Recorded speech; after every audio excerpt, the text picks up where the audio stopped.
நாம் ஏன் திமுகவிற்கு வாக்கு செலுத்த வேண்டும் என்பதை உங்கள் மத்தியிலே விளக்கிச் சொல்வதற்காக ஏகத்துவ முஸ்லிம் ஜமாத்தினுடைய மாநில தலைவர் சகோதரர் ஃபக்கீர் முகமது அல்தாஃபி அவர்கள் உங்கள் முன் உரை நிகழ்த்துவார்.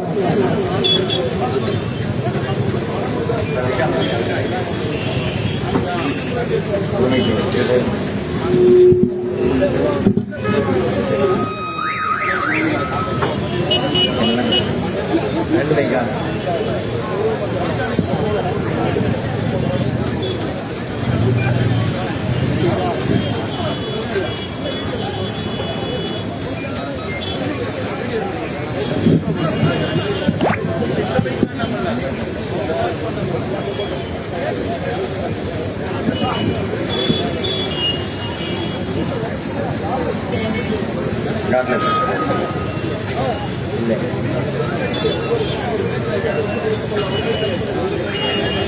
Hello.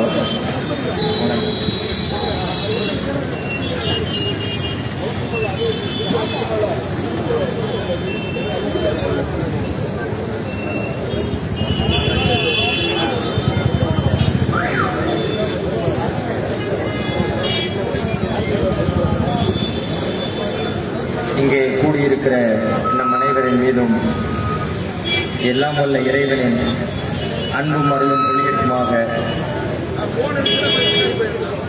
என்ற பிரார்த்தனையோடு ஆரம்பம் செய்கிறேன். பேரன்பிற்கும் பெரும் மதிப்பிற்கும் உரிய பெரியோர்களே, தாய்மார்களே, சகோதர சகோதரிகளே, எதிர்வருகிற சட்டமன்ற தேர்தலில் நாம் யாருக்கு வாக்களித்து வெற்றி பெறச் செய்ய வேண்டும் என்பது குறித்து சிந்திக்க வேண்டிய மிக முக்கியமான தருணத்தில் நின்று கொண்டிருக்கிறோம். தற்பொழுது நம்மிடையே 2 பெரிய கூட்டணிகள் களத்திலே வலம் வருகின்றன. ஒன்று பாரதிய ஜனதா அண்ணா திராவிட முன்னேற்ற கழக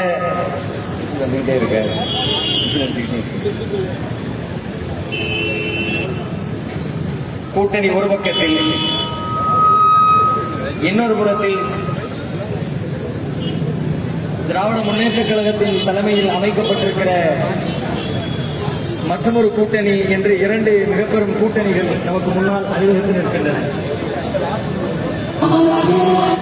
இந்த நேரத்தில் நாம் யாருக்கு வாக்களிக்க வேண்டும் என்பதை விட யாருக்கு வாக்களித்துவிடக் கூடாது, யார் ஆட்சி கட்டியில் அமர்ந்துவிடக் கூடாது என்பதிலே கூடுதல் தெளிவு நமக்கு இருக்க வேண்டும். அந்த வகையில் நாம் சிந்தித்து பார்த்தால்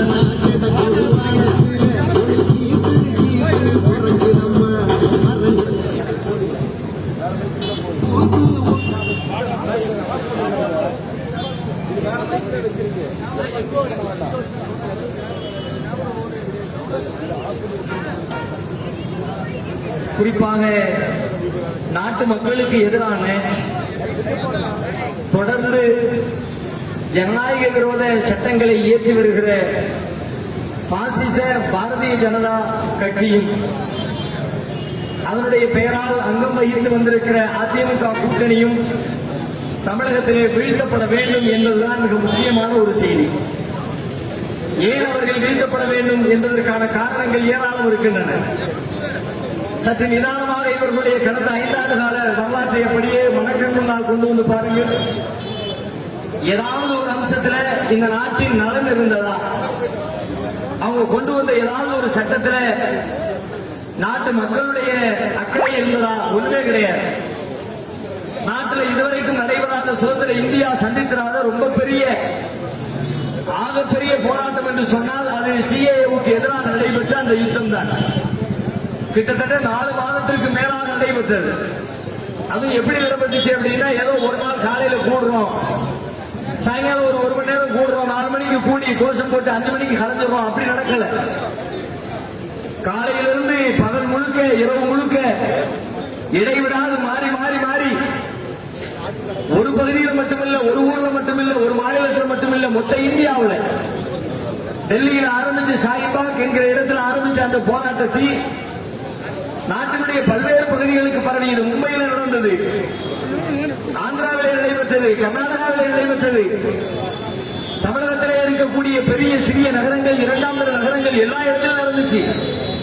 எல்லாரும் அந்த கோஷம் என்ன, கோரிக்கை என்ன, இது வேண்டாம், இது எங்களுக்கு தேவையில்லை, இந்த சட்டம் தேவையில்லை, இது நாட்டு மக்களை பிளவுபடுத்துகிறது, நாட்டு மக்களை மத ரீதியா பிளவுபடுத்துது, நாட்டில் குடிமக்கள் யார் அப்படின்னு கேட்ட இந்த நாட்டுக்காக வேண்டி பாடுபட்ட நாட்டிலே பிறந்த சுதந்திர இந்தியாவிலே பிறந்த அத்தனை பேரும் இந்த நாட்டினுடைய குடிமக்களாக இருக்கணும் அப்படின்னு இந்த நாட்டினுடைய அரசியல் சாசன சட்டம் சொல்லுது.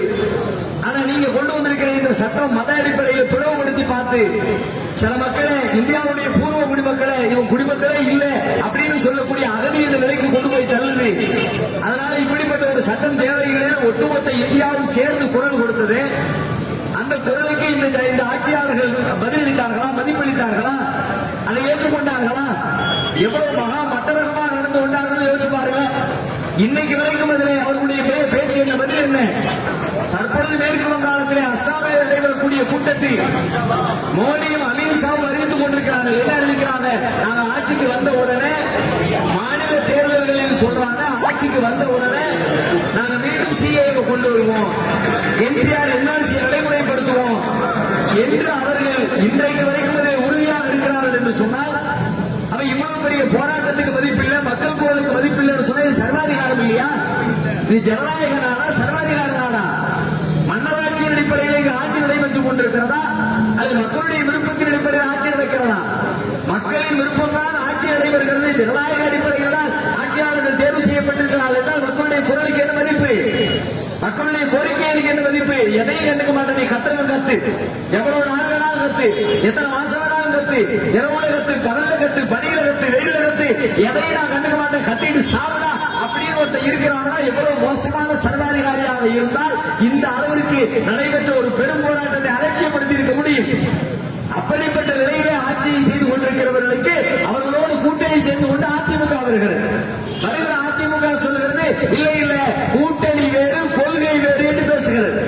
நான் முதலமைச்சர் அவர்களை பார்த்து கேட்கிறேன், உங்களுக்கு கொஞ்சம் கூட வெட்கமே இல்லையா? வெட்க உணர்வு என்று உங்களுடைய உள்ளத்தில் ஓரத்தில் கூட கிடையாதா? நீங்க தானே சொன்னீங்க சிஏஏ போராட்டம் நாட்டிலே கொழுந்து விட்டு நடைபெற்றுக் கொண்டிருக்கிற நேரத்தில் நீங்க தானே சொன்னீங்க சட்டமன்றத்தில் இதனால் ஒரே ஒரு முஸ்லீம் பாதிக்கப்பட்டார் என்ற ஆதாரம் காட்டி பார்க்கலாம். அப்படி ஒரே ஒரு ஆதாரத்தை காட்டணும்னா நாங்க இந்த சட்டத்தை எதிர்த்து நிற்போம், இதை கிழிச்சு எறிவோம் அப்படி எல்லாம் நீங்க சொன்னீங்களே. அப்ப இப்ப நின்று கொண்டு அதுக்கு எதிராக மாத்திக்கிட்டு நாங்க ஆட்சிக்கு வந்தோம்னு சொன்னா நாங்க அதை மறுபரிசீலனை பண்ணுவோம், அதை கொண்டு வராமல் இருப்பதற்கு அழுத்தம் தருவோம் அப்படின்னு இப்ப பேசுறீங்களே. கொள்கை வேறு கூட்டணி வேறு என்பதற்கு என்ன எடுத்துக்காட்டா?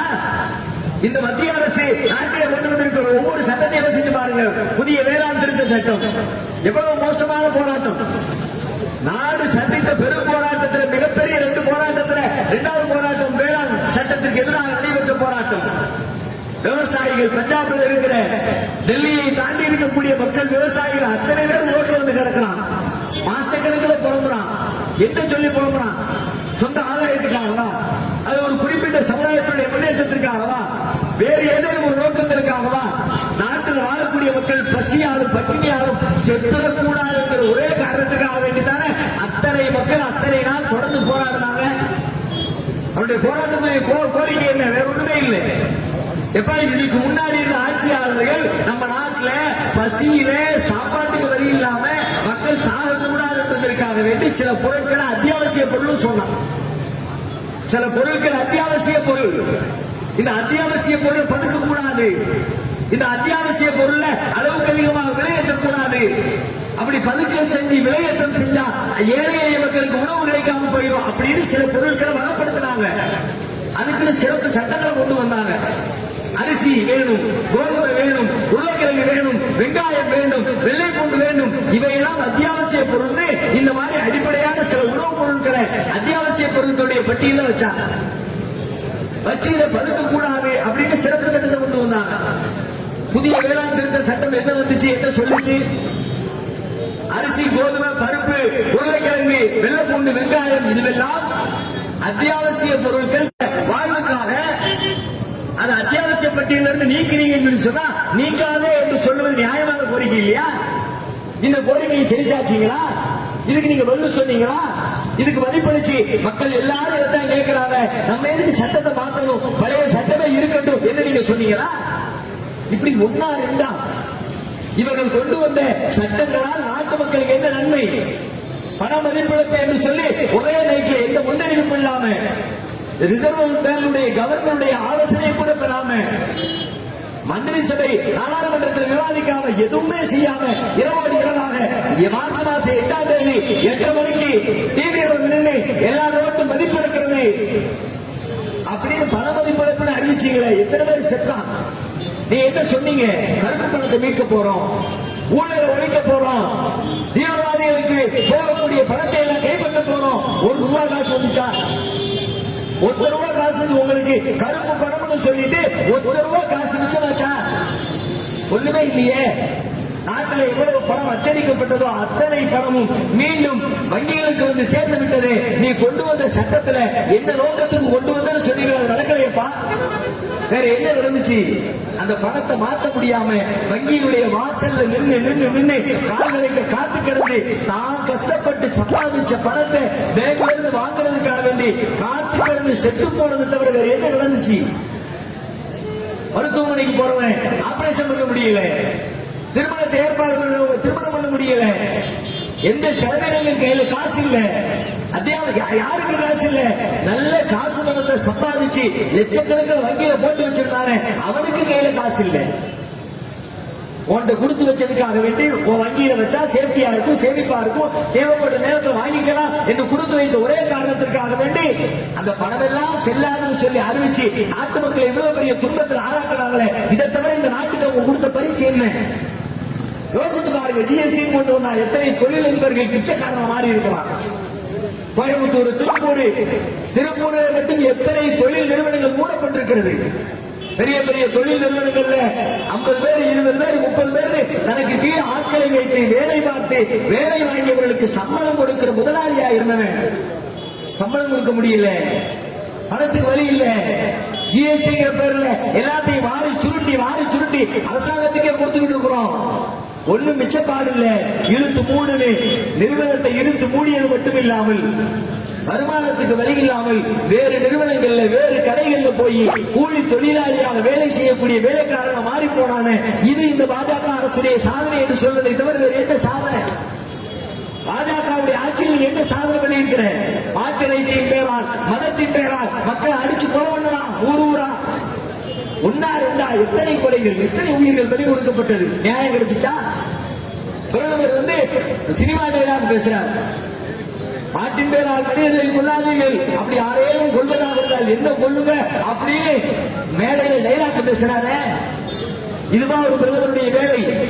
பஞ்சு டைலாக் பேசுவது, எழுதி வைத்த டைலாக்குகளை வாசிப்பது, மக்களுடைய கைத்தட்டுகளை வாங்குவது, அதுதான் ஒரு பிரதமருடைய வேலையா? எவன் இந்த மாட்டிறைச்சியின் பேரால் மக்களை கொள்ளுறானோ, கூட்டம் கூட்டமாக கும்பல் படுகொலையில ஈடுபடுறானோ அவனை பிடிச்சி 4 பேரை நடுத்தவர்களை நிப்பாட்டி காக்க குருவியை சுட்டு தள்ள மாதிரி 4 பேரை சுட்டுந்தா 4000 அப்பாவிகள் பாதுகாத்திருக்கலாமே. அரசு செஞ்சுச்சா? மோடி செய்தாரா? பாஜக செய்தது ஒண்ணு செய்யலைங்க. சட்டம் கொண்டு வரா, எல்லா சட்டமும் பார்த்தா சிறுபான்மையினரை நசுக்கி அழித்து முஸ்லிம் பெண்கள் பாதுகாப்பு சட்ட மசோதா என்கிற பெயரா ஒரு சட்டம், இடலா சட்டம், முஸ்லிம் பொம்பளைகள் பாதுகாக்க போறேன்னு கொண்டு வந்திருக்கிறிய அந்த சட்டம் எப்படி பெண்களை பாதுகாத்தது? முத்தலாக்கு தடை சட்டம். தவறா ஒருத்தர் விவாகரத்து பண்ணிட்டான், ஒரே நேரத்தில் தலாக்குன்னு சொல்லிட்டு தன்னுடைய மனைவியை விவாகரத்து பண்ணிட்டான் என்று சொன்னால் அந்த விவாகரத்து செல்லாதுன்னு சொல்லு. அதுதான் சட்டம், அதுதான நீதி, அதுதான் ஒரு குடும்பத்துக்கு சொல்லக்கூடிய பதில். ஒரு கணவனுக்கு மனைவிக்கும் இடையில இணக்கத்தை ஏற்படுத்த வேண்டிய செய்ய வேண்டிய வேலை என்ன? நீ செஞ்சிருக்கிற விவாகரத்து முறை செல்லாது. இது குர்ஆனிலே இல்லை, இது நபிகள் நாயகத்துடைய வழிமுறைகளில் இல்லை.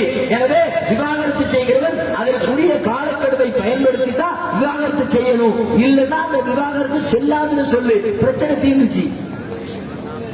அது செய்யலையே.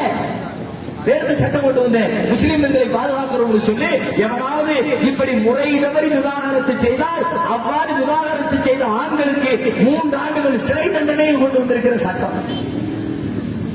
உலகமே காரி துப்புது. குடும்ப வாழ்க்கை என்பது மனம் சம்பந்தப்பட்டது, உணர்ச்சிகள் சம்பந்தப்பட்டது, உணர்வு சம்பந்தப்பட்டது.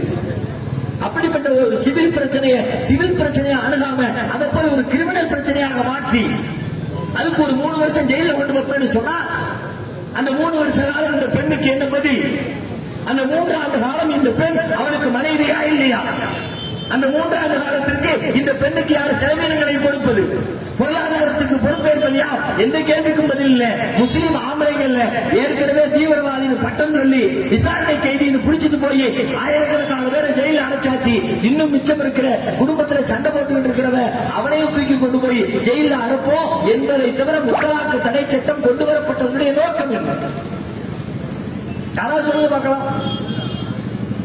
முறை தவறி விவாகரத்து செய்யறவன் முஸ்லிம் சமூகத்தில் மட்டும்தான் இருக்கிறானா? என் கிறிஸ்தவர்களுடைய குடும்பத்துல சண்டையில கோவப்பட்டு உன்னை விவாகரத்து பண்றேன்னு அவசர விவாகரத்து பண்ணிட்டு போன ஆட்கள் இல்லையா? அவ்வளவு விவாகரத்தே பண்ணாம உன்னை விவாகரத்து செஞ்சுட்டேன்னு சொல்லாம கட்டண மனைவிய ரோட்ல அப்படியே விட்டுட்டு ஓடி போய் ஆகி போய் உட்கார்ந்து கிடையாது நாட்டுல. அவங்களுடைய சட்டமாய் அவங்களுக்கு என்ன எத்தனை வருஷம் ஜெயிலு, என்ன தண்டனை, என்ன நஷ்டஈடு, என்ன பரிகாரம்? ஒண்ணுமே இல்லையங்க. கிறிஸ்தவர்கள் செய்யலையா? இந்து மக்கள் செய்யலையா? சீக்கியர்கள் நடக்கலையா? அப்ப அதுக்கெல்லாம் என்ன சொல்ற? நீ செய்திருக்கிற விவாகரத்து முறை செல்லாது, அந்த பெண்ணோடு சேர்ந்து வாழ், அல்லது முறைப்படி அந்த பெண்ணுக்கு கொடுக்க வேண்டியதை கொடுத்து விட்டு அவளிடமிருந்து நீ விவாகரத்தை பெற்றுக்கொள், அப்படி சொல்றல. இந்துக்களுக்கு ஒரு விவாகரத்து சட்டம், அதுல ஒரு நிலைமை, கிறிஸ்தவர்களுக்கு ஒரு பார்வை, சீக்கியர்களுக்கு ஒரு பார்வை, பாரசீகளுக்கு ஒரு பார்வை. அதே முஸ்லீம் ஒருத்தன் தப்பு செஞ்சுட்டாங்கன்னா அவனுக்கு மட்டும் சிறை தண்டனை என்று சொன்னால் இது மக்கள் மீது கொண்டு அக்கறையா? முஸ்லிம் பெண்களை பாதுகாக்கிற சட்டமா அல்லது முஸ்லிம் ஆண்களை சிறையில் அடைத்து கொடுமைப்படுத்துவதற்காக கொண்டு வரப்பட்ட சட்டமா? 450 ஆண்டு கால பழமையான முஸ்லிம்களுடைய வழிபாட்டு தலம், எல்லா ஆதாரங்களும் இருந்துச்சு, எல்லா எவிடன்ஸ் இருந்துச்சு. அங்க பாபர் ஒரு பள்ளிவாசல் கட்டினாரு, எந்த கோயிலை இடிச்சதுக்கு எந்த ரெக்கார்டும் இல்ல. அங்க கோயில் இருந்தது என்பதற்கு எந்த ஆதாரமும் இல்ல. 450 வருஷம் அங்க பாம்பு சொல்லப்பட்டது, ஹைவேல தொழுகை நடத்தப்பட்டது, பள்ளிவாசலாக பயன்பாட்டில் இருந்தது, வரி கட்டின ரசீது உண்டு, பயன்படுத்திய அனுபவம் பார்த்தியதை உண்டு. ஒரு சொத்து ஒரு மனிதருக்கு சொந்தம், ஒரு சமூகத்திற்கு சொந்தம் என்பதற்கு எத்தனை ஆவணங்கள் உண்டோ அத்தனை ஆவணங்களோடும் பாதுகாக்கப்பட்ட பள்ளிவாசலை இடித்து தரைமட்டமாக்கினீர்கள். கடைசியில நீதிமன்றத்தை விலை கொடுத்து வாங்கி அந்த இடத்திலே கோவில் கட்டுவதற்கான தீர்ப்பை வழங்குகிற அளவிற்கு உங்கள் கரங்கள் நீண்டது. இது இந்த நாட்டு மக்களுக்கு செய்த நன்மையா? அது உங்களுடைய அரசியலுக்காக ஆதாயத்திற்காக நீங்கள் செய்து கொண்ட வேலையா? வேலை. நாடு சுதந்திரம் அடைகிற பொழுது நாட்டோடு இணைக்கப்பட்ட காஷ்மீர் அவர்களுக்கு என்று தனி சட்டத்தை, சிறப்பு சட்டத்தை உருவாக்கி அந்த சட்டத்தை இந்திய அரசியலமைப்பு சட்டத்துக்குள்ளே இணைத்து காஷ்மீர் மக்களுக்கு சிறப்பு சட்டம் உண்டு. ஏனென்றால் அவர்கள் அண்டை நாட்டை சார்ந்தவர்கள், நம்முடைய இந்தியாவோடு இணைத்துக் கொள்ளப்பட்டிருக்கிறார்கள். இணைக்கிற பொழுது அவர்கள் வைத்த கோரிக்கையை நாங்கள் ஏற்றுக்கொண்டிருக்கிறோம் என்று இந்திய அரசியலமைப்பு சட்டம் ஏற்றுக்கொண்டது. அந்த அரசியலமைப்பு சட்டத்தையே கேலி கூத்தாக்குகிற வகையில கால போட்டு விதிச்சிட்டு அந்த வாக்குறுதியை தூக்கி மீறிட்டு சிறப்பு சட்டத்தை வாபஸ் பெற்றீர்கள், மாநில அந்தஸ்தை பறித்தீர்கள், யூனியன் பிரதேசமாக அறிவித்தீர்கள். இது இந்த நாட்டுக்கு செய்த நலனா அல்லது உங்களுடைய சொந்த அரசியல் குறுகிய லாபங்களுக்காக, உணர்ச்சிகளுக்காக நீங்கள் செய்த திட்டமா? இப்படி நாடு முழுக்க கொந்தளிக்க செய்கிற, நாட்டை மதவாத அடிப்படையில் பிரித்து பார்க்கிற, பல்வேறு கலவரங்களை உண்டாக்கி நாட்டின் அமைதியை சீர்கெடுக்கக்கூடிய மகா கேடுகட்ட கும்பலோடு அதிமுக கூட்டணி அமைத்து இன்றைக்கு களத்திற்கு வந்திருக்கிறது. கேட்டால் அதிமுக சொல்லுகிறது கொள்கை வேறு, கூட்டணி வேறு. நாங்க கூட்டணி தான் வச்சிருக்கோம், அவங்க கொள்கையெல்லாம் நான் ஆதரிக்கல, அது எங்களுக்கு உடன்பாடு இல்லை. நிஜமா சொல்லுங்க, முதலமைச்சர் உண்மையை தான் பேசுகிறாரா? ஒரு பொறுப்பான இடத்தை அமர்த்தி வைக்கப்பட்டிருக்கிற, தமிழகத்துடைய மிக முக்கிய பதவியில் அமர்த்தப்பட்டிருக்கிற எடப்பாடியார் அவர்கள் உண்மையை தான் பேசுகிறாரா? தெரு தெருவாக கூறுகிறீர்களே கொள்கை வேறு, கூட்டணி வேறு என்று. அவர்களுடைய கொள்கையை ஆதரிக்கலையா? எல்லாமே எழுத்தீங்களா? சிஏ ஆதரிக்கிறா? அவர்களே இப்ப உள்ள கரண்ட் விஷயம் நான் கேட்கிறேன். பாஜக தேர்தல் அறிக்கை வெளியிட்டிருக்கிறது, நாங்கள் வெற்றி பெற்று விட்டால் மதமாற்ற தடை சட்டத்தை கொண்டு வருவோம் என்று அறிவித்திருக்கிறேன். உங்களுடைய நிலை என்ன?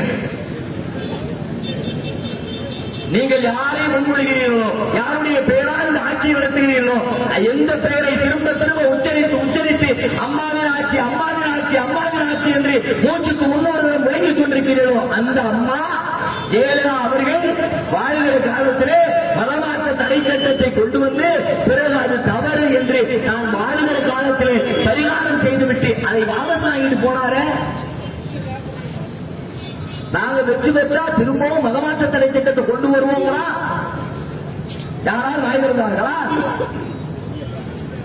கோவை மக்கள் அண்ணன் அண்ணன் என்று கொண்டாடுகிற வேலுமணி வாய்ந்திருந்தாரா? அண்ணன் அவர் வேற, அங்க என்னமும் பண்ணட்டும், இவர்தான் எல்லாம்.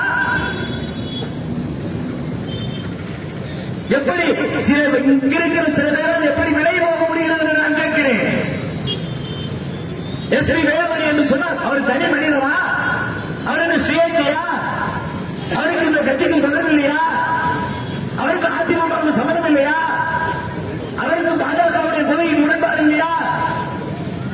அவரிடமோ வாரத்திற்கு குறித்த புனிதரை போல எடப்பாடி பிரச்சனை, பன்னீர்செல்வம் தப்புதான், மோடியோட கூட்டணி அதெல்லாம் பிரச்சனை.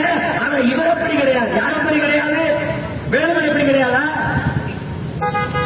வேலுமணி சொந்த தண்டமா? அதிமுகவை இன்றைக்கு பாஜகவோடு கொஞ்சம் கொஞ்சமாக இணைத்து பாஜகவின் இன்னொரு பிரிவாக அதிமுக மாறி இருக்கிறது. அந்த மாற்றத்திற்கு வித்திட்டவரே இந்த வேலுமணிதான் என்பது உங்களுக்கு தெரியாதா? ஒரே ஒரு செய்தி சொல்றேன். கோயம்புத்தூருக்கு பிரதமர் வந்தார்ல, கூட்டம் நடத்துறாருல, யாருடைய தோளில் தட்டி யாரையும் மகிழ்ச்சி பொங்க பாராட்டிட்டு போனார்.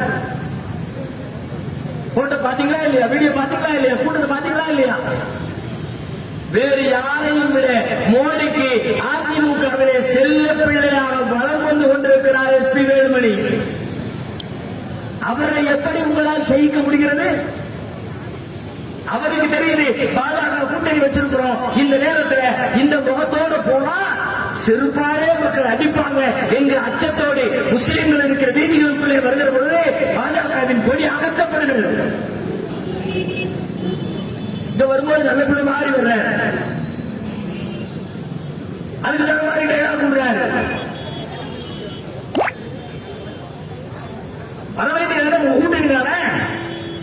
உங்க கூட்டணியில் இருக்கிறீங்க, நீங்க பாஜக கூட்டணியால உண்மையில நீங்கள் கூட்டணியில் இருப்பது உண்மை என்று சொன்னால் அந்த காவி கொடியை கட்டிட்டு உள்ள வாங்க, வந்து பாருங்க. பயம் இருக்குல்ல? இப்படி அவர்களே அச்சப்பட்டுக் கொண்டிருக்கிற நேரத்தில் நமக்கு வெற்றி கிடையாது, பாஜகவோடு நாம் இணைந்து விட்டோம் என்று இந்த தமிழகத்தில் சொல்லப்பட்டால் நம்மை செருப்பால் அடித்து விரட்டி விடுவார்கள் என்ற அச்சத்தின் காரணமாக அவர்கள் தங்களை அடையாளப்படுத்த அஞ்சு நடுங்கிக் கொண்டு மாற்று வழிகளில் வருகிறார்கள், வேறு பெயர்களில் வருகிறார்கள். அதிமுக ஓட்டு கேட்டு வரல. நீங்க நினைச்சுக்கிட்டீங்க வேலுமணி வந்திருக்கிறாரு, அதிமுக வந்திருக்கிறது ஓட்டு கேட்டு. இல்லை இல்லை, பாஜக அதிமுக என்கிற முகமூடி அணிந்து உங்களுக்கு வாக்கு கேட்டு வருகிறது என்பதை புரிந்து கொள்ளுங்கள். அதுக்காக வேண்டிய எத்தனை சதி திட்டங்கள் பாருங்கள், எத்தனை கோடிகள் வாரி இணைக்கப்படுகிறது. வாட்ஸ்அப்ல ஓடுது, கேட்டிருப்பீங்களே, என்ன ஓடுது? ரெண்டு அதிமுக பேசிக்கிறாங்க. அண்ணன் ரொம்ப பயந்திருக்கிறாரு, ரொம்ப முக்கியமான தொகுதியா மாறி இருக்குது, ரெண்டு கட்சியுமே இதை பிரதானமா பார்க்குது, எப்படியாவது இந்த களத்தை நம்ம தக்க வச்சாக வேண்டிய கட்டாயம் இருக்குன்னு நினைக்கிறாரு. அதற்காக வாக்கு ஒன்றுக்கு 10,000 கொடுப்பதற்கு கூட அண்ணன் தயாராக இருக்கிறார் என்று இரண்டு அதிமுகவினர் பேசிக் கொள்கிற செய்தி வாட்ஸ்அப்பில் பரவுதா இல்லையா? கேட்டீங்களா இல்லையா? வாக்கு ஒன்றுக்கு 10,000 ரூபாய் கொடுக்கிற அளவிற்கு செல்வாக்கு தான். எதுல செல்வாக்கு? பணத்தில, அடிச்ச கொள்ளையில, எடுக்கிற ஊழல்ல. அதனால திட்டங்களை எடுத்துக்கிட்டே போறீங்க. நாட்டை கோயம்புத்தூரை ஸ்மார்ட் சிட்டி ஆக்குறோம் என்கிற பெயரால் நீங்கள் எடுக்கிற திட்டம் எல்லாம் என்ன? தெரு வீதிகளை ஒழுங்குபடுத்துகிற திட்டமா? ஏதோ இங்கே நாடிக்கொண்டிருக்கிற குப்பை கூடங்கள் இதை அகற்றுகிற திட்டமா? சாதாரண சாக்கடைகளை அமைத்துக் கொடுக்கிற திட்டமா? வாகனங்கள் மக்கள் சிறப்பாக வசதியாக வந்து செல்வதற்கான வழிகளை ஏற்படுத்தி கொடுக்கிற திட்டமா? அடுத்த தலைமுறை படிப்பதற்கான பள்ளிக்கூடங்களை உருவாக்குகிற திட்டமா? என்ன திட்டம்? குளக்கரை பூரா அப்படியே அமெரிக்கா அளவுக்கு ஐரோப்பா அளவுக்கு டெவலப் பண்ற திட்டம். ஏன் எவ்வளவு அள்ளினாலும் தெரியாது கணக்கு. ரோடு போட்டா கணக்கு சொல்லிடுவீங்க. குளத்துல அல்ல அல்ல குறையாக வந்து கொண்டே இருக்கும். அதுக்கு தானே பல்லாயிரம் கோடிகளை சுருட்டி சுருட்டி சுருட்டி சுருட்டப்பட்ட கோடிகளை, சில ஆயிரங்களை, சில லட்சங்களை வாரி இறைத்து இந்த சமூகத்தின் வாக்குகளை விலை பேசி வாங்கி விடலாம் என்கிற கற்பனையோடு சில சதித்திட்டங்களில் ஈடுபட்டிருக்கிறார்கள். சுதாரித்துக் கொள்ளுங்கள். சில பேர் விலைக்கு வாங்கியிருக்கிறாங்க. நான் என்ன வேல்மணிக்கு சொல்றேன், எப்படி எல்லாம் வர்றாங்க.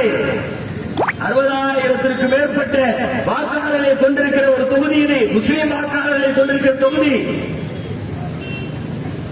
எப்படியாவது முட்டி மோதி அதை நம்ம பக்கம் இழுக்கணும்.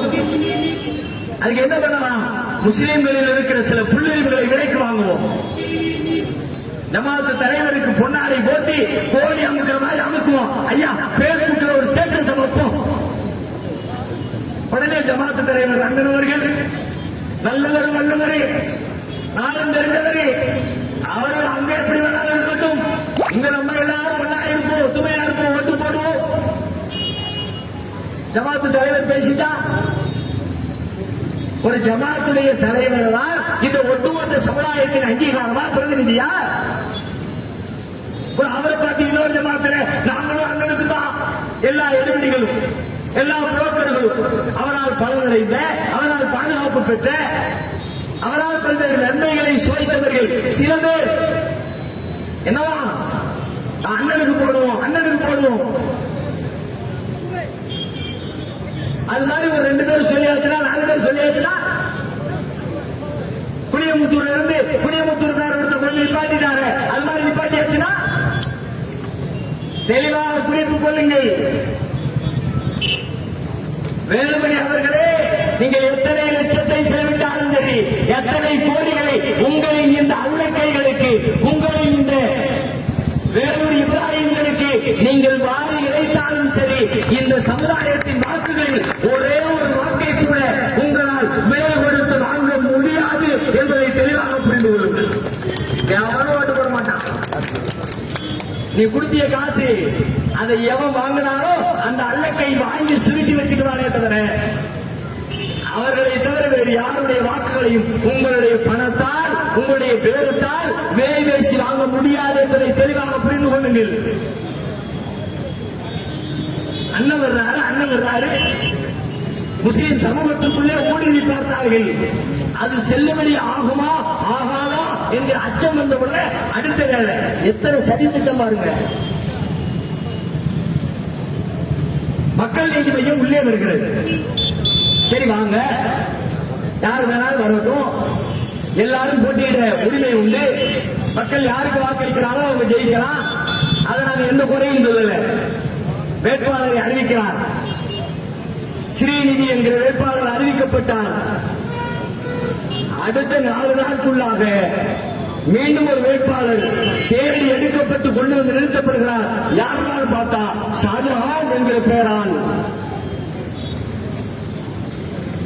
அது எனக்கு ஏற்கனவே நிறுத்தினவங்களுக்கு என்ன பிரச்சனைன்னு கேட்டேன். அதாவது இந்த ஷாஜஹான் வாங்கலாவே புகழ் பெற்றவர், அவர் நம்ம கண்ணுக்கு தெரியாம போயிட்டார். கோயம்புத்தூர் தொகுதியில நின்னார்னா ஒட்டுமொத்த எதிரணியில இருக்கிற எல்லா வேட்பாளரும் டெபாசிட் காலியாகி அவர் தான் ஜெயிப்பார். அப்படியா? அட்ரஸ் சொன்ன பேர் இல்லையா? அது வரைக்கும் வேற கட்சியில சேவகம் செஞ்சுக்கிட்டு இருந்தவரை விலை கொடுத்து வாங்கி கொண்டு வந்து நிப்பாட்டினால் முஸ்லிம்களுடைய வாக்குகள் நமக்கு கிடைக்காது. நமக்கு கிடைக்காவிட்டாலும் பரவாயில்லை, எதிரணிக்கு போய் சேர்ந்து விடக் கூடாது என்பதற்காக ஒரு ஷாஜஹானை கொண்டு வந்து நிப்பாட்டி இருக்கிறீர்கள். சதி வேலை இல்லையா? முஸ்லிம்கள் புரியணும். அளவுல புரிஞ்சுச்சா? ஆனாலும் பயந்தீர ஷாஜஹானுக்கு ஓட்டு போடுறதுக்கு ஒரு 4 பேர் கூட இருக்க மாட்டாங்களப்பா. இன்னும் ஓட்ட பிரி. வேற என்ன பண்றது? கொண்டு வந்து இறக்கி சினிமா நடிகர் பிரபலமானவர் மன்சூர் அலிகான் வந்து நிப்பார். சட்ட பட்டண பூரா கலட்டி போட்டுவிட்டு வாங்க ஐயா வாங்க ஐயா தலையாட்டட்டும். ஆட்டினார் தலையில 4 நாள் கூட ஆட்டல. 5ஆம் நாள் காலையில் இருந்துச்சு, எங்க போனாலும் காசு வாங்கலையான்னு கேட்கிறான். எனவே நான் வாபஸ் வாங்கிக்கிறேன். 5 மணி நேர இடைவெளியில அடுத்த டீல் முடிச்சு களத்துல இருந்து அடுத்த வேலை பார்க்கிறேன். காலையில சொல்றாரு வாபஸ், மாலையில சொல்றாரு வாக்களியுங்கள், முஸ்லிம்களே சுதாரியுங்கள், முஸ்லிம் சமுதாயமே செய்யுங்கள். அடுத்து குடியமுத்தூர்காரரால் இறக்கிவிடப்பட்ட இன்னொரு ஜமாத்து தலைவர், ஆல்ரெடி கவுன்சிலர். யோசிங்க. வேணுமென்று எனக்கு மீண்டும் நான் சொல்லுகிறேன், எங்கள் சமுதாயத்தில் சில பேரை காட்டி, சில ஜமாத்து தலைவர்களை, நிர்வாகிகளை காட்டி வாக்குகளை பெறலாம் என்றால் அந்த கனவும் பலிக்காது. முஸ்லீம் என்கிற காரணத்திற்காக முஸ்லீம்களுடைய வாக்குகளை பெற்றுவிடலாம் என்று நினைத்தால் அந்த கனவும் பலிக்காது என்பதை தெளிவாக புரிந்து கொள்ளுங்கள். வெறுமனே முஸ்லீம் என்ற காட்டி போட மாட்டோம். முஸ்லீம் யார், ஏன் வருகிறார், இவர் என்ன செய்ய போகிறார், இந்த மக்களுக்காக இவரிடத்தில் இருக்கிற திட்டங்கள் என்ன, மதவாத அடிப்படையில் முடிவெடுப்பவர்கள் அல்ல, அறிவு சார்ந்து சிந்தித்து முடிவெடுப்போம். இவரை ஆதரித்தால் கிடைக்கிற நன்மை என்ன, இவரை எதிர்ப்பதனால், இவருக்கு வாக்களிக்காமல் இருப்பதனால் இந்த சமூகத்திற்கு, இந்த ஊருக்கு கிடைக்கிற நன்மை என்ன என்பதை யோசித்து பார்த்து தான் நாங்கள் வாக்களிப்போம். அதனால முஸ்லிம் என்கிற ஒரே காரணத்திற்காக வேண்டி மூளை மழுங்கி போய் வாக்களித்து விடுவோம் என்று நீங்கள் நினைத்தால் அந்த உங்களின் எண்ணத்திலும் இந்த சமுதாயம் மண்ணை அள்ளி போடும் என்பதை தெளிவாக புரிந்து கொள்ளுங்கள். மீண்டும் நான் ஒரு விஷயத்தை பதிய வைக்கிறேன். கொஞ்சம் நிதானமா நீங்க சிந்திச்சு பாருங்க. இன்னைக்கு அதிமுக கொஞ்சம் கொஞ்சமாக பாஜகவாகவே மாறிக்கொண்டிருக்கு. அதிமுகவின் குரல் பாஜகவின் குரலாக மாறிவிட்டது, ஒட்டுமொத்தமா மாறிடுச்சு. ராஜேந்திர பாலாஜி என்ன பேச்சு பேசுறார்? ஒரு அமைச்சர் பேசுகிற பேச்சா? ஒரு நாட்டிலே வாழ்கிற ஒரு நல்ல குடிமகன் பேசுகிற பேச்சா? அவ்வளவு வன்மத்தோடு, அவ்வளவு குரோதத்தோடு எப்படி எதிராக பேசுவாரோ, எப்படி பாஜகவுடைய ரவுடி கூட்டத்தினர் பேசுவார்களோ, கலவரத்தை தூண்ட நினைக்கிறவர்கள் எப்படி பேசுவார்களோ அப்படிப்பட்ட பேச்சு, வன்மம் நிறைந்த பேச்சு. வேலுமணி அண்ணன் கண்டித்தாரா? அண்ணன் அண்ணன் என்று ஆயத்தை அடிக்கிற தாய்மார்களை பார்த்து கேட்கிறேன், அண்ணன் கண்டித்தாரா? இல்லையே. அவ்வளவு நேற்றைக்கு மணப்பாறை தொகுதியிலே அதிமுகவுடைய கிளை நிர்வாகி பேசியிருக்கிறாங்க. முஸ்லீம் வேட்பாளருக்கு வேட்பாளராக வரவிடாத, சீட்டு கொடுக்காத, ஓட்டு போடாத, முஸ்லீம்களை வேட்டையாடி கண்டிச்சீங்களா? குரல் கொடுத்தீங்களா? பதவி நீக்க செஞ்சீங்களா? கைது பண்ணுவீங்களா? அதுக்கு நாங்க போராடுறது. திரும்ப ஒரு கல்யாணம் போராடுற மாதிரி உங்க ஆட்கள் யாரெல்லாம் எப்பெல்லாம் பேசுறீங்களோ அப்பெல்லாம் பார்த்து பார்த்து நாங்க ரோட்டுக்கு இருந்து கத்தினாதான் நீங்க நடவடிக்கை எடுப்பீங்களா? ஒட்டுமொத்தமாக நீங்கள் பாஜகவின் அடிமையாக மாறி போய்விட்டீர்கள். பாஜக தேர்தல் அறிக்கையில சொன்ன பல விஷயங்கள், மதமாற்ற தடை சட்டத்தை கொண்டு வருவோம், அடுத்து மாத்திரைக்கு தடை கொண்டு வருவோம். உங்க கொள்கையில் உங்க நிலைப்பாடு என்ன? நாங்க ஏற்றுக்கிற மறுக்கிறோம் சொன்னீங்களா? சொல்லலையே. ஆகையினால் மிக தெளிவான ஒரு விஷயத்தை நாம் மனதிலே பதிய வைத்துக் கொள்ள வேண்டும். இன்றைக்கு நம்முடைய அத்தியாவசியமான தேவை பாசிசம் வீழ்த்தப்பட வேண்டும். பாஜக என்கிற அதிமுகவின் முகமூடி அணிந்து வருகிற பாஜக என்கிற பாசிசம் வீழ்த்தப்பட வேண்டும். அதற்கு நம்முடைய வாக்குகள் சிந்தாமல் சிதறாமல் உதயசூரியன் சின்னத்தில் ஒட்டுமொத்தமாக போய்விட வேண்டும். அதுல எந்த டைவர்ஷனுக்கு மேல இருக்கக்கூடாது. பண்டாபத்தூர் தொகுதியில் சகோதரர் கார்த்திக் சிவசேனாதிபதி அவர்கள் உதயசூரியன் சின்னத்திலே போட்டியிடுகிறார்கள். சிங்காநல்லூர் தொகுதியில் சகோதரர் கார்த்திக் அவர்கள் உதயசூரியன் சின்னத்திலே போட்டியிடுகிறார்கள். நம் அனைவருடைய வாக்குகளும் சிந்தாமல் சிதறாமல் உதயசூரியன் சின்னத்திற்கு சென்று ஒட்டுமொத்தமாக எதிரணியிலே இருக்கிற அத்தனை பேரும் டெபாசிட் காலியாகி உதயசூரியன் வெற்றி பெற வேண்டும். மனதில் வையுங்கள். இன்னும் பல விஷயங்கள் ஒன்று ரெண்டல்ல, அது முஸ்லிம்கள் சம்பந்தப்பட்ட விஷயம் மட்டுமல்ல, நாட்டின் ஒட்டுமொத்த நலன் அதற்குள்ளே அடங்கி இருக்கிறது. நாட்டு மக்களுடைய நலன் அடங்கி இருக்கிறது. அதை கவனத்தில் வந்து நம்முடைய வாக்குகள் இருக்கணும். வெறுமனே நம்மை பாதுகாப்பது மட்டுமல்ல நம்முடைய நோக்கம், ஒட்டுமொத்த தேசத்தையே அடகு வைக்கிற புதிய நாட்டின் லாபம் தரக்கூடிய நிறுவனங்களை எல்லாம் தனியார்களுக்கு தாரை பார்த்து கார்பரேட்டுகளை வாழச் செய்கிற ஒரு வாழ்க்கை முறையை நோக்கி பாஜக தேசத்தை அழைத்துக் கொண்டிருக்கிறது. இத்தனை வருஷமா இந்த ஏரியாவில் இருக்கிறோம். அண்ணன் வந்தாரு அண்ணன் செஞ்சாருன்னு பேசுற மக்களை பார்த்து கேட்கிறேன், என்ன செஞ்சார்? உங்களுக்கு என்ன கொடுத்தார்? கபரஸ்தான் கொடுத்தார். எங்க போனாலும் நான் சாயங்காலம் தாங்க வந்தேன். சாயங்காலம் வந்தது 5 மணி. இப்ப மணி எத்தனை? 9:30. இந்த 4-5 மணி நேர இடைவெளியில போகிற இடம், நிக்கிற இடம், அங்க ஒரு இடத்துல போறேன், நிக்கிறேன், டீ குடிக்கிறேன், பேசிக்கிட்டு இருக்கிறேன். வர்ற போற ஆட்கள் எல்லாம் அண்ணன் கபரிஸ்தான் கொடுத்தாரு. அதை பத்தி தான் எங்க பார்த்தாலும் பேச்சா இருக்கு. முஸ்லிம் தோழர்களே, சகோதரர்களே, அண்ணன் கபரிஸ்தானுக்கு மட்டும் இடம் கொடுக்கவில்லை, கபரிஸ்தானோடு சேர்த்து 2 வெள்ளை துணிகளும் கொடுத்திருக்கிறார். நினைவு இருக்கிறதா? வந்துச்சா? என்ன என்ன என்ன வெள்ளை துணி? அவ்வளவுதான். கபன் துணி. கபனை பொத்த வேண்டியதான், கபரிஸ்தான பொத்த வேண்டியது. ஓ, தட்டு வேற கொடுத்திருக்கிறானா?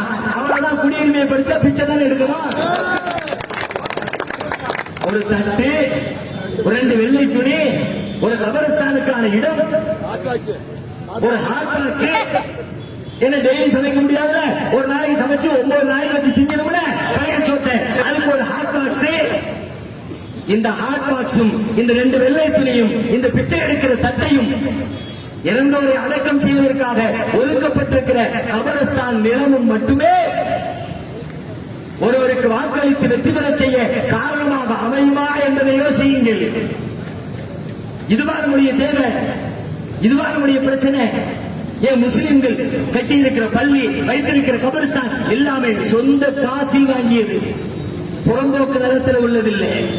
கோவை மாநகரத்தில் இருக்கிற எந்த பள்ளிவாசலுக்கு போ, எந்த கபரிஸ்தானுக்கு போ, எல்லாமே அவங்க சொந்த காசை போட்டு பத்திரப்பதிவு பண்ணி அந்த இடத்திலே நிலம் வாங்கி பயன்படுத்திக் கொண்டிருக்கிறோம். ஒரு கபரிஸ்தானுக்கு இடம் கொடுத்து விட்டால் முஸ்லிம்களின் வாக்குகளை பெற்றுவிடலாம் என்று பகல் கனவு காணாதீர்கள். அப்படிப்பட்ட ஒரு எண்ணம் இருக்கும் என்று சொன்னால் அந்த எண்ணத்திலேயும் முஸ்லிம் சமுதாயம் மண்ணை அள்ளி போடும் என்பதை தெளிவாக மனதில் பதிய வைத்துக் கொள்ளுங்கள். ஒரு டெவலப்மெண்ட் இல்லைங்க. மௌத்து வீட்டுக்கு வந்து அண்ணன் நல்லா இருக்கலாம், கையை பிடிக்க வேண்டியது, 5000 ரூபாய் காசு கொடுத்து ஒரு ஆறுதல் சொல்ல வேண்டியது. இப்பதான் சொன்னாரு சகோதரர் பேசும்பொழுது, ஒரு அமைச்சருடைய வேலை என்ன, ஒரு சட்டமன்ற உறுப்பினருடைய வேலை என்ன? திருமண வீடுகளுக்கு, இறந்த வீடுகளுக்கு, புது விழாக்களுக்கு போய் வாழ்த்து சொல்லுகிறவர்களுடைய வேலையா? அல்லது இந்த தொகுதியை எப்படி மேம்படுத்துவது, சாலைகளை எப்படி மேம்படுத்துவது, பள்ளிக்கூடங்களை எப்படி மேம்படுத்துவது, மருத்துவமனைகளை எப்படி மேம்படுத்துவது, மக்களின் வாழ்க்கை தரத்தை எப்படி மேம்படுத்துவது என்று சிந்திப்பது இந்த சட்டமன்ற உறுப்பினருடைய வேலையா? அவர் செய்து கொண்டிருக்கிற வேலை என்ன? ஒரு சாலை, ஒரு 100 பேர் கூட இடமில்லை, குண்டும் குழியமாக வர முடியுதா? கரும்புகளை என்ட்ரன்ஸ்குள்ள ரொம்ப இயல்பாக வாகனங்கள் நுழைய முடியுதா? புழுதி காடாக ஆஸ்துமா நோயாளிகள் பெருத்து போயிருக்கிறார்கள். இந்த பகுதியில் என்ன காரணம்?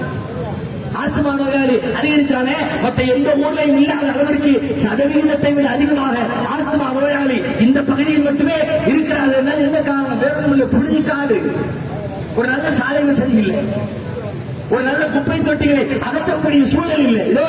நாட்டம் எடுத்து ஆடிக்கொண்டிருக்கிறது. நாட்டம் எடுத்து குப்பை தொட்டி கிளீன் பண்ணாங்களா? இல்லையே. இதுவெல்லாம் சீர் செய்யப்பட வேண்டும். அதற்காக அவர்கள் செய்யாத அந்த வேலைகளை அடுத்து வரக்கூடிய நம்முடைய வேட்பாளர்கள் வெற்றி பெறக்கூடிய உதயசூரியன் சின்னத்திலே வெற்றி பெறக்கூடிய நம்முடைய வெற்றி வேட்பாளர்கள் அதை செய்து தர வேண்டும் என்று அவர்களிடத்திலே நான் பணிவோடு கோரிக்கை வைத்துக் கொள்கிறேன். குறிப்பாக இந்த தொகுதி மக்களின் சார்பாக 3 மிக முக்கியமான கோரிக்கைகளை முன்வைக்கிறேன். வேட்பாளர்கள் அதை ஏற்றதற்குரிய பதிலை வழங்க வேண்டும் என்று கேட்டுக் கொள்கிறேன்.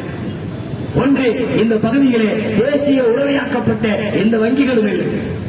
25-30 ஆண்டுகளுக்கு மேலாக குற்ற பரம்பரையாக சித்தரிக்கப்பட்டு வங்கிகள் புறக்கணிக்கப்பட்டு நாட்டின் வளர்ச்சி, இந்த பகுதி மக்களுடைய வளர்ச்சி பின்னுக்கு தள்ளப்பட்டிருக்கிறது. வங்கிகள் கொண்டு வரப்பட வேண்டும். அதுபோல பெண்கள் படிப்பதற்கு ஒரு மேல்நிலை பள்ளி இல்லை, அது உடனடியாக உருவாக்கி தரப்பட வேண்டும். இந்த காரியங்களை உடனடியாக ஆட்சி பொறுப்பை ஏற்றுக்கொண்ட உடனே இந்த பகுதி மக்களுக்காக நீங்கள் செய்து தர வேண்டும் என்பதையும் நான் தற்போது உங்களிடத்தில் கோரிக்கையாக வைத்துக் கொள்கிறேன். கூடியிருக்கிற மக்களிடத்தை பார்த்து ஒரே ஒரு கேள்வியை கேட்டு என் வாய்ப்புக்கு நன்றி கூறி நிறைவு செய்ய விரும்புகிறேன். ஒன்றே ஒன்று, என்ன செய்தி? 6ஆம் நாள் நீங்கள் வாக்களிப்பது மட்டுமல்ல, யாரெல்லாம் இருக்கிறார்களோ வாக்களிக்கக்கூடிய வயதான நிலையில் யாரெல்லாம் இருக்கிறார்களோ அத்தனை பேரையும் வாக்குச்சாவடிக்கு கொண்டு போய் சேர்த்து உதயசூரியன் சின்னத்திலே வாக்களிக்க செய்ய வேண்டிய பொறுப்பு உங்களுக்கு இருக்கிறது. செய்வீர்களா? வாக்களிப்பீர்களா? உதயசூரியன் சின்னத்தை வெற்றி பெற செய்வீர்களா? முறியடிப்போம், முறியடிப்போம், முறியடிப்போம்.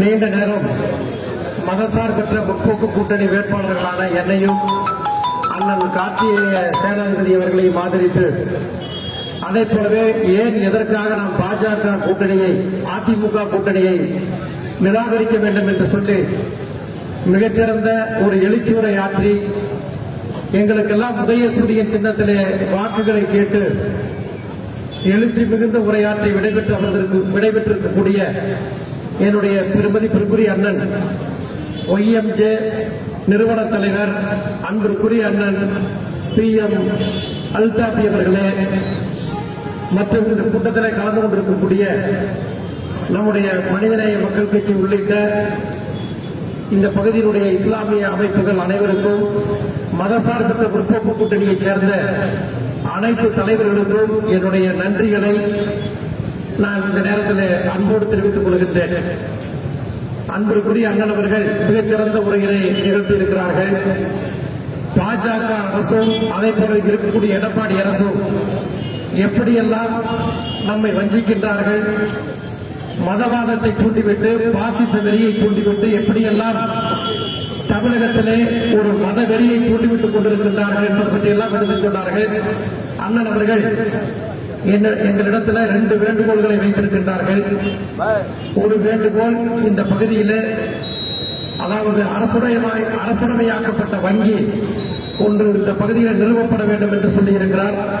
நிச்சயமாக உதயசூரியன் சின்னத்திலே வாக்களிக்கப்பட்டு எங்களது கழக தலைவர் தளபதி அண்ணன் மு.க. ஸ்டாலின் தலைமையில் ஆட்சி அமைந்தவுடன் நிச்சயமாக இந்த பகுதியில் அந்த வங்கியை அமைப்பதற்கு நான் நடவடிக்கை எடுப்பேன் என்பதை தெரிவித்துக் கொள்கின்றேன். அதே மாதிரி பெண்கள் படிப்பதற்கு பள்ளி ஒன்றை எப்படியாவது அமைத்து தர வேண்டும் என்று கேட்டிருக்கின்றார். நிச்சயமாக இங்கு இருக்கக்கூடிய அரசுக்கு சொந்தமான இடத்தை கண்டறிந்து எங்களது கழக தலைவர் அன்பு தலைவர் தளபதியினுடைய கவனத்திற்கு நிச்சயமாக நான் எடுத்துச் சென்று அதை உறுதியாக குறுகிய நாட்களுள்ளாகவே அதற்குண்டான முயற்சிகளை நான் செய்வேன் என்பதை இந்த நேரத்தில் தெரிவித்துக் கொள்கின்றேன். அதே நேரத்தில் ஒரு சில கருத்துக்களை மட்டும் தலைப்புச் செய்திகளாக உங்களிடத்திலே நான் எடுத்துச் சொல்ல கடமைப்பட்டிருக்கின்றேன். நான் 2016ஆம் ஆண்டு திராவிட முன்னேற்ற கழகத்தின் சார்பில் நம்முடைய கூட்டணியின் சார்பில் நான் இங்கு போட்டியிட்ட நேரத்தில் இந்த பகுதியிலே இருக்கக்கூடிய இஸ்லாமிய மக்கள் மிக பெரும்பான்மையாக அமோக வாக்குகளை அளித்து என்னை மிகப்பெரிய அளவில் என்னுடைய வெற்றிக்கு வித்திட்டவர்கள் இந்த பகுதியில் இருக்கக்கூடிய அனைத்து இஸ்லாமிய பெருமக்கள் என்பதை நன்றி உணர்வோடு நான் என்றைக்கும் அவருக்கு நன்றி கடன் பட்டவன். அதே நேரத்தில் 2016ஆம் ஆண்டிலிருந்து பல முறை நான் இந்த பகுதிக்கு வந்திருக்கின்றேன். 20க்கும் மேற்பட்ட முறை இந்த பகுதிக்கு வந்திருக்கிறேன். இருசக்கர வாகனத்திலே கூட வந்து இந்த பகுதியிலே பல இடங்களுக்கு வருகை தந்து இங்க இருக்கக்கூடிய பல்வேறு பிரச்சனைகளை எல்லாம் கேட்டறிந்து கிட்டத்தட்ட 100க்கும் மேற்பட்ட கடிதங்களை இந்த பகுதியில் இருக்கக்கூடிய பல்வேறு குறைபாடுகளை எல்லாம் மாநகராட்சியுடைய ஆணையாளரை இங்க இருக்கக்கூடிய மக்களையும் அழைத்துக் கொண்டு பல முறை சென்று சந்தித்து நான் கடிதம் கொடுத்து நான் அந்த வேண்டுகோள்களை எல்லாம் எடுத்து வைத்திருக்கின்றேன். அதே நேரத்தில் பார்த்தீங்கன்னா இங்க இருக்கக்கூடிய உள்ளாட்சித்துறை அமைச்சர் SP வேலுமணி அவர்கள் என்னை தொடர்ந்து புறக்கணித்திருக்கிறாரு. உதாரணத்துக்கு நான் ஒண்ணு மட்டும் சொல்ல விரும்புறேன். பக்கத்தில் இருக்கக்கூடிய மாநகராட்சி பள்ளியில சுற்றுச்சுவர் கட்டுவதற்கு சட்டமன்ற உறுப்பினர் மேம்பாட்டு நிதியில இதே சாலமேடு பகுதியில் நான் 10 லட்சம் ரூபாய் கொடுத்தேன். ஒரு சட்டமன்ற உறுப்பினர் மேம்பாட்டு நிதியிலிருந்து கட்டப்பட வேண்டிய அந்த கட்டடத்தை நான் வர்றதுக்கு முன்னாடியே அதிமுகவுடைய வட்ட செயலாளர் அதிமுக நிர்வாகி ஒரு அரசு நிதியில பூஜை போடுறாங்க. ஒரு அரசு நிதியில இதே இடத்துல பூஜை போட்டது எல்லா வலைதளங்களிலுமே வந்தது. உங்களுக்கு எல்லாமே நன்றாக தெரியும். எதுக்காக சொல்றேன்னா அந்த அளவுக்கு பல்வேறு இடையூறுகளை அவர் செய்திருக்கிறார். இங்க மட்டுமல்ல, தொகுதி முழுக்க கிட்டத்தட்ட சுமார் 10,000 கடிதங்களை நான் மாநகராட்சியுடைய ஆணையாளர்கள் கொடுத்திருக்கிறேன். சட்டப்பேரவை கூட்டத்தொடரில் இந்த சாரமேடு பகுதியுடைய பிரச்சனைகளை முதல் சட்டப்பேரவை கூட்டத்தொடர் 2016ஆம் ஆண்டு நான் தேர்வு செய்யப்பட்ட நாள்ல ஆளுநர் உரை மீது நடைபெற்ற விவாத கூட்டத்தில் கலந்து கொண்டு நான் பேசிய நேரத்தில் இதே GM நகர் குறித்தும் இதே சாரமேட்டில் இருக்கக்கூடிய அவலங்களை குறித்து நான் பேசியிருக்கிறேன். நான் பேசினது தப்புன்னா சட்டமன்றத்தில் ஆவணத்தில் குறிப்பிடப்பட்டிருக்கிற ஆவணத்தில் இருக்கு, RTI போட்டு எடுக்கலாம். அதே மாதிரி புத்தகங்கள் கூட சட்டமன்றத்தினுடைய நூலகத்தில் இருக்கிறது, எடுத்து பார்க்கலாம். நான் பொய் சொல்ல விரும்பவில்லை, பெருமுயற்சி எடுத்திருக்கின்றேன். என்னுடைய முயற்சிகள் அனைத்தையும் ஆளுங்கட்சியாக அதிமுக இருக்கின்ற காரணத்தினால் உள்ளாட்சித்துறை அமைச்சர் தொடர்ந்து என்னை புறக்கணித்திருக்கிறார், இந்த தொகுதியை புறக்கணித்திருக்கிறார். அது மட்டுமல்ல, தமிழ்நாட்டிலே இருக்கக்கூடிய 234 சட்டப்பேரவை உறுப்பினர்கள் 100க்கும் மேற்பட்ட முறை கைது செய்யப்பட்ட சட்டமன்ற உறுப்பினர் நானாகத்தான் இருப்பேன் என்பதை தெரிவித்துக் கொள்கிறேன். என்னுடைய தேர்தல் ஆணையத்தில் வேட்புமனுவில் நான் கடைசியாக குறிப்பிட்டிருக்கிறேன். 40 FIR வழக்குகள் என் மீது கோவை மாநகர காவல்துறை என் மீது பதிவு செய்திருக்கிறது. நான் பொய் சொல்ல விரும்பல. என்னுடைய வேட்புமனுவை பதிவிறக்கம் செய்யப்பட்ட வேட்புமனு தமிழ்நாடு தேர்தல் ஆணையத்தில், இந்திய தேர்தல் ஆணையத்தில் வெப்சைட்ல போட்டிருப்பாங்க, பதிவிறக்கம் செய்து பாருங்கள். அதில் 40 FIR மீது வழக்கு பதிவு செய்யப்பட்டிருக்கிறது. ஆகவே தொடர்ந்து அண்ணன் அவர்கள் சொன்னதை போல இந்த பகுதியைச் சேர்ந்த இஸ்லாமிய பெருமக்கள் என்றைக்கும் மதசார்பற்ற கூட்டணியாக திராவிட முன்னேற்ற கழகத்திற்கும் தலைவர் கலைஞருக்கும் தளபதிக்கும் நீங்கள் என்றைக்கும் நீங்கள் ஆதரவு அளித்திருக்கின்றீர்கள். எதிர்கட்சியாக இருந்த நேரத்தில் என்னால் செய்ய முடியவில்லை. ஆனால் நிச்சயமாக ஆளுங்கட்சியாக வந்தவுடன் இந்த 74, 75வது வட்டங்கள் தனி சிறப்பு கவனங்கள் செலுத்தி நீங்கள் யாருமே எந்த குற்றச்சாட்டும் சொல்ல முடியாத அளவிற்கு நீங்கள் சந்தோஷப்படுகின்ற அளவுக்கு நான் பணியாற்றுவேன் என்பதை மட்டும் இந்த நேரத்தில் அன்போடு தெரிவித்து உங்கள் அனைவரது ஆதரவுக்கும் நன்றி தெரிவித்து இந்த மிகச்சிறந்த நிகழ்ச்சியிலே கலந்து கொண்டு எங்களுக்கு ஆதரவு அளித்த அன்புக்குரிய அண்ணன் PM அல்தாபி உள்ளிட்ட அனைத்து நிர்வாகிகளுக்கும் நன்றியை தெரிவித்து விடைபெறுகின்றேன். உங்களுக்கு சின்னம் உதயசூரியன் சின்னம், உதயசூரியன் சின்னம், உதயசூரியன் சின்னம். நன்றி, வணக்கம்.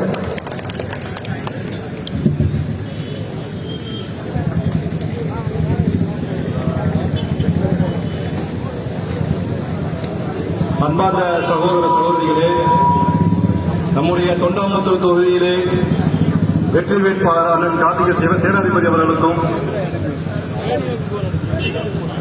பத்திரிகை பேட்டி அளிக்கிறது. கொஞ்சம்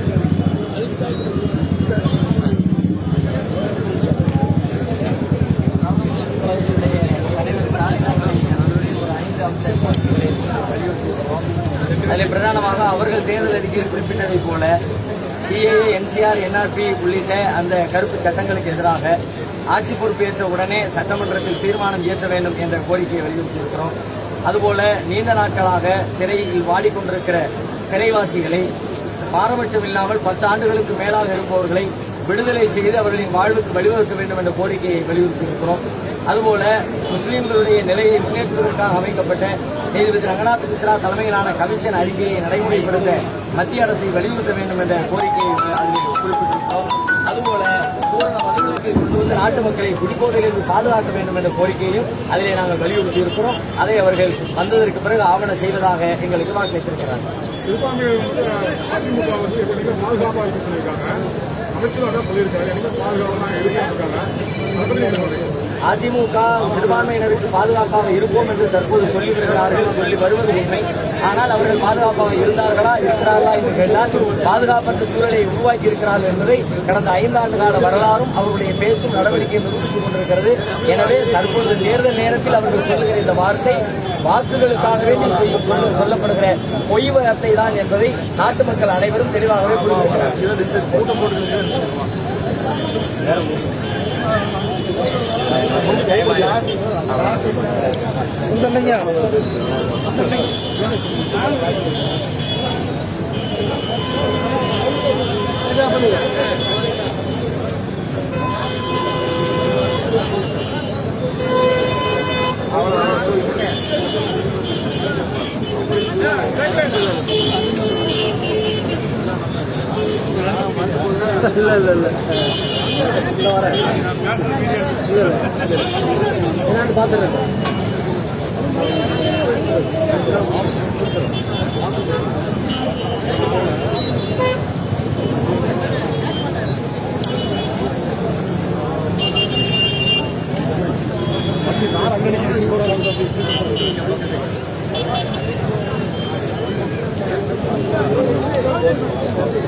எல்லாம் கேள்வி குத்தாது போச்சு.